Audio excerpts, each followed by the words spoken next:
can't believe it's come to this, I muttered to myself, reading a certain diary I found in my son's room. The entries were shocking, not something you would expect a kid to write. However, it clarified all the uneasy feelings I have had for days. I immediately reported it to the police. I am Natalie, 32 years old. I work part-time. I have been married to Freddie, also 32, and a company employee for 11 years. I still work at the fashion company where I was full-time until we had kids, thanks to a very understanding boss. Our son Joseph turns 10 this year, and we're starting to think about buying a house to set up a room for him for the future. But Freddie's attitude towards me and Joseph started changing. Joseph loves studying and gets high praise from his teachers for his grades. He's already doing well, but he still spends his time reading at the library or helping friends with their studies after school instead of playing outside. Once Joseph got a couple years into elementary school, Freddie started saying, "Kids should be playing outside. No need to study. They should be building strong bodies." He would send Joseph to the park in the cold without a jacket, or take away his books saying, "Too much reading will fill your head with weird ideas." At first, I was concerned about Joseph's lack of exercise, so I could understand Freddie's point, but I started to question him when his actions became excessive. I get where you're coming from, Freddie, but isn't this too much for Joseph? It's good to be active, but he doesn't need to be in light clothes, and he sets a time for reading, so no need to take his books away. "You're too soft, Natalie. That's why he gets sick from just a bit of outdoor play. You're his mom. Be responsible. He's a boy. He needs to be strong and active." Conversations about our son Joseph always ended in a stalemate, leaving me pondering what to do next. Whenever Freddie had a day off and wanted to take Joseph out, I made sure to go along. I did this to keep an eye on Joseph, ensuring he wasn't pushed too hard, and often suggested outings like going to the movies or visiting art museums. Joseph loves appreciating art, and when we would go to an art museum, he would eagerly share with me the knowledge he had gained from books. Freddie would say, "If you're going to places like that, I'm going to hang out with my friends." And he never once joined us. I tried to bridge the gap between Freddie's parenting approach and Joseph's interest. Eventually, I stopped trying, and we became increasingly divided within our home. After a while, Freddie said, "I don't want to waste my money on a child who won't listen to me. Let's cut down on Joseph's education expenses." The education expenses he mentioned were just a few tens of dollars a month for online courses, in addition to elementary school tuition. Frustrated, I decided to cover Joseph's course fees and any future learning activities with my own earnings and pre-marriage savings. Meanwhile, Freddie was spending the money he saved on new car parts and unnecessary upgrades like a new dash cam despite already renting one from the insurance company. Then one day, I got a call from my dad. He had hurt his back and asked if I could help him out with daily chores until he was better. My mom had passed away right after I got married due to a long-term illness. We hurried our wedding because I wanted her to see me as a bride. Ever since, Dad has been living alone, a 30-minute drive from us. Joseph enjoys visiting him occasionally and listens eagerly to his stories about the past. When I consulted Freddie about my dad's situation, he said, "He's getting up there in age, so it's a concern. Don't worry about me. Go take care of him." From that day on, I started going to my parents' home every other day after work. I would do some shopping first, then prepare meals for my dad before heading back home. Dad said shopping was enough, but standing for too long seemed to strain his back. On my days off, I would take Joseph to my parents' home. While I was cleaning the house, Joseph and Dad would have all kinds of engaging conversations. They both seemed to enjoy it. As the days went on, Dad started giving me money for taking care of him. He said, "Don't let caring for me take away from family time with Freddie. Aren't you guys planning to buy a house? How's that going?" Actually, we had already narrowed it down to a few properties. We just had to choose one. But between Freddie's attitude and caring for Dad, we had yet to pull the trigger. We decided to discuss it again once Dad was stable. Not wanting to worry Dad, I just said, "We're fine," and went home. Still, I felt that we shouldn't keep pushing family issues aside, so I decided to talk to Freddie after Joseph had gone to bed. Ever since we disagreed about how to raise Joseph, it's like there's been this distance, this wall between us. Family time has decreased too. "What are you thinking about all this?" Freddie replied, "Even if you hear my opinion, you'll just end up spoiling Joseph anyway, so what's the point? Sure, I said it's okay to take care of your dad, but I never said it was okay to neglect our home. I didn't sign up for this." According to Freddie, he assumed I would continue to work part-time without cutting back, manage household chores perfectly, and then also take care of Dad. His "don't worry about me" had been just a polite phrase. To be honest, buying a house is basically taking on debt in my name. I don't want to do that for a son who disobeys and a wife who neglects her home for her parent, Freddie said, exhaling deeply as if to criticize my recent actions. "But I'm working every day too," I argued. "Plus, you go out with your friends on your days off and never play with Joseph. Just because things aren't going your way doesn't mean you can neglect parenting." Why should I have to spend my days off going to boring museums and libraries? I would understand if it were baseball or soccer, Freddie countered, making it clear he had no intention of compromising on what Joseph wanted to do.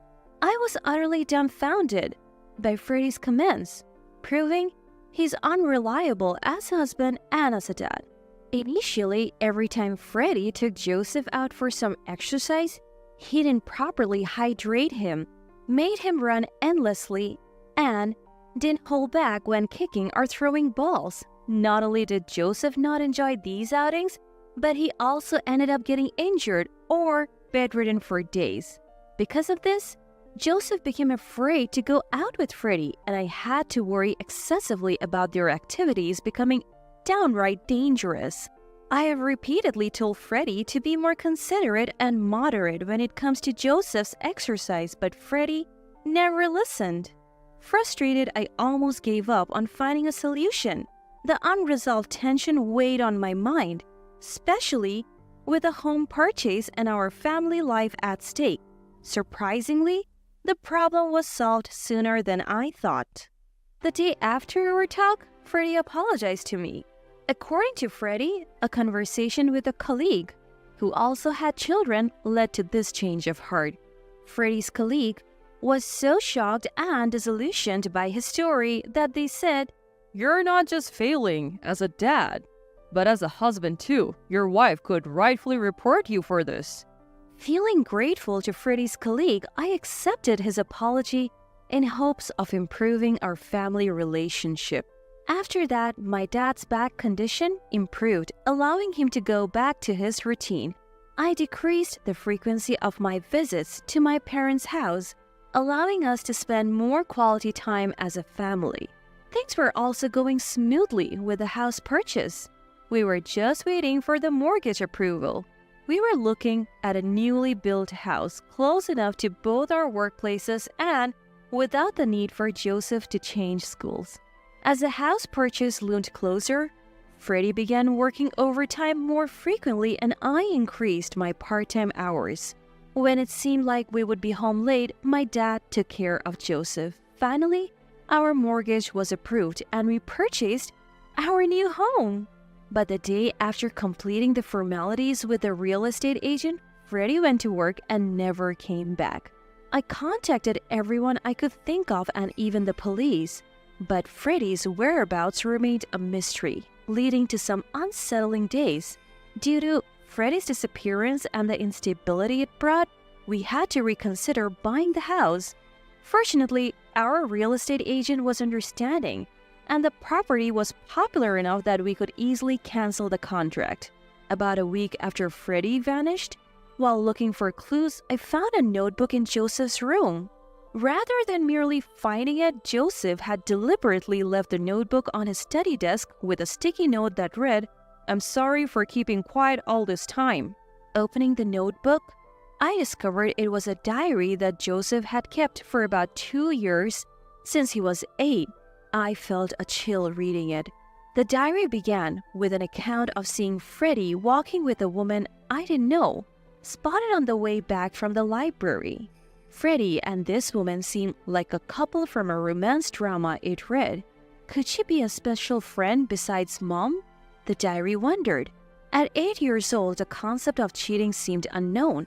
However, things took a turn when Joseph bumped into Freddie and this woman walking together. Freddie began to threaten Joseph, saying he would kick him out if he told me about this woman. Joseph realized that Freddie and this woman had a suspicious relationship. Ever since Joseph understood that their relationship resembled the cheating he had seen in dramas, his diary was filled with guilt for keeping this from me. Worse, while I was away visiting my parents, Freddie had kicked Joseph out of the house and invited this woman in. Joseph was keen to accompany me not just because he enjoyed talking to Grandpa, but primarily to escape Freddie. As a recent entry showed, Freddie's behavior towards Joseph seemed to worsen day by day. Furthermore, it contained threats like, If we move out, you won't see your beloved grandpa much. If you don't listen to me, I'll kick you and Natalie out. Then, Natalie might abandon you for making her lose her dad.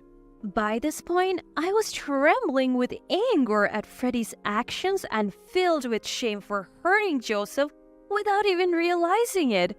But the diary had even more shocking content in the last few days. If Grandpa gets hurt, Natalie will have to leave the house to take care of him. And you will even get some money. So it would be good if Grandpa gets hurt again. You should make Grandpa get hurt. It said it went as far as telling Joseph to push Grandpa or drop something heavy on his foot. The last page read, Dad said that if Grandpa's house caught fire, we would get money. Then we could build a more luxurious new house. And Mom would probably spend more time at Grandpa's so he could live with a new wife in a new house. I called the police the moment I read the diary and went to pick up Joseph and Dad. The police took the matter seriously and quickly located Freddie. He was staying at the home of a colleague from work who appeared to be the woman mentioned in his diary. Large amounts of gasoline were stored on the porch of that house. Freddie and his host made the lame excuse that they were planning to use it for a barbecue, but due to the excessive quantity, they were both taken in for questioning. I seized this moment to contact my lawyer, who I had already consulted about divorcing Freddie. Through this, I had been aware of Freddie's affair all along. I had felt something was off when Freddie would opt out of family outings to hang out with friends on weekends. So I had been doing my own little investigation without alerting Freddie. Moreover, the latest recordings from Freddie's dashcam had conversations with this woman, and I knew they had been going to a hotel together. The day Freddie had apologized saying he had been told off by a colleague for being inappropriate, he had actually been asked by his mistress to break up because you don't seem like you would be a good dad if we had a child. I had reserved destroying our family by revealing Freddie's affair, especially after seeing he was breaking up with his mistress on the dashcam footage. I thought I would keep it to myself and give us another shot, but my decision put Joseph in agony and could have led to a catastrophe. Physically and emotionally drained, I steeled myself for the tough decisions ahead. When Freddie returned from the police station, he apologized profusely, saying, I felt enormous pressure financially, especially after buying the house, and I just ran away. The person who sheltered me was just a colleague, nothing more. I swear. Freddie seemed to think I was unaware of his affair at that point. I immediately contacted a lawyer and took Freddie to the law firm. When I mentioned his affair and demanded a divorce, he tried to shift the blame onto Joseph. Joseph told you, didn't he? He hates me and wants us to divorce. But He was left speechless when I presented evidence. After the lawyer finished explaining everything, saying, "We will be contacting your affair partner for compensation later. Please cooperate." Freddie suddenly stood up. He lifted his chair and hurled it towards me. I narrowly dodged it. Stunned, I listened as Freddie yelled at me, "You gave birth to an unlovable child and now you want to take my money even from her?" The lawyer intervened, and Freddie was taken back to the police station. The next day, I sent a package to Freddie's and his mistress's workplaces. It contained detailed documents and dashcam footage. The footage included conversations between Freddie and his mistress discussing how setting fire to my parents' house could net them money and give them more opportunities to meet. In the end, I received a hefty settlement from Freddie's family and the woman he cheated with.